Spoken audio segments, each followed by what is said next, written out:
Đấy, trận đã theo như thông tin chúng tôi nhận được thì Jeffrey Palulu đã gặp vấn đề về tầm nhìn.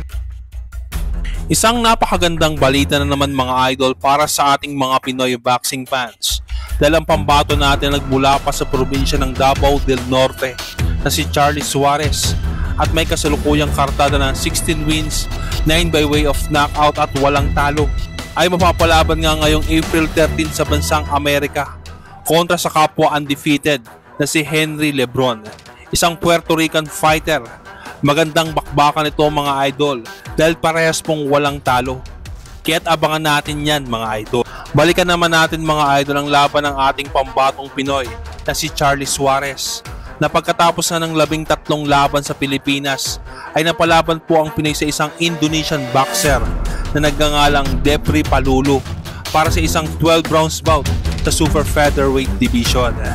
Kaya't balikan natin mga idol ang isang matinding suntok na nagpabali ng ilong ng Indonesian fighter. Featherweight của IBF châu Á sẽ thuộc về ai? Chúng ta sẽ cùng chờ đợi với Suarez. Và điều là võ sĩ đã có rất nhiều năm chinh chiến công nghiệp.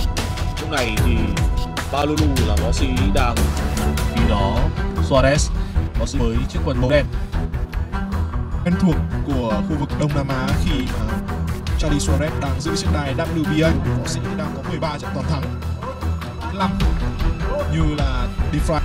Charlie Suarez chỉ là tấn orthodox. Cả hai nếu là họ sẽ quyết định đây là đối đầu cho Chiếc đài vô địch thế giới là WBA và IBF, trong khi có thể bổ sung thêm một danh hiệu nữa và từ DeFry Palulu. Chân trước của mình ra phía ngoài chân trước của đối thủ là rất quan trọng. Họ có cự ly và vị trí ra đòn. tình huống ra đòn do sức nặng khác, đó là những động tác không muốn Nghiện như Suarez hay là Palulu. super featherweight giữa bắt thêm những tình huống tấn công chất nhọn của võ sĩ Em tìm sự chủ động. Trong khi đó thì Jeffrey Palulu đầu tư Suarez. Năm 2019 thì Suarez đã từng có mặt so tài với Nguyễn Văn Hải. Và hôm nay khi Nguyễn Văn Hải đã giành chiến thắng thì liệu chúng ta có thể thấy Charlie Suarez một lần nữa giơ cao cái tay của mình với chiếc đài IBF.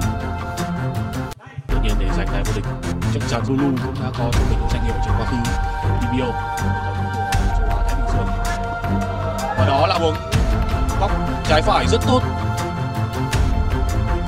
Cả hai đều không đặt quá nhiều lực vào những đòn đấm chính xác trước tiên. Nhưng vừa rồi là một cú thẳng tay phải khá hay của Suarez. Vậy thì khả năng né đòn cũng khả năng phòng thủ của Palulu Người áp sát luôn. Bởi việc nào được Jeffrey Palulu là không sau 29 lần tượng đài.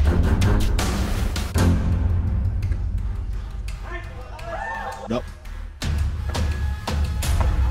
10 giây cuối cùng và để trận đang nghiêng về Charlie, và tôi tin rằng điểm số trong hai hiệp đấu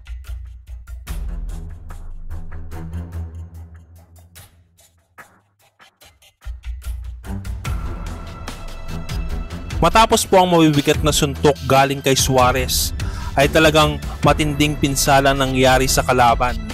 Nabali po ang ilong, kaya't nagpasya na po ang medic na hinto ito.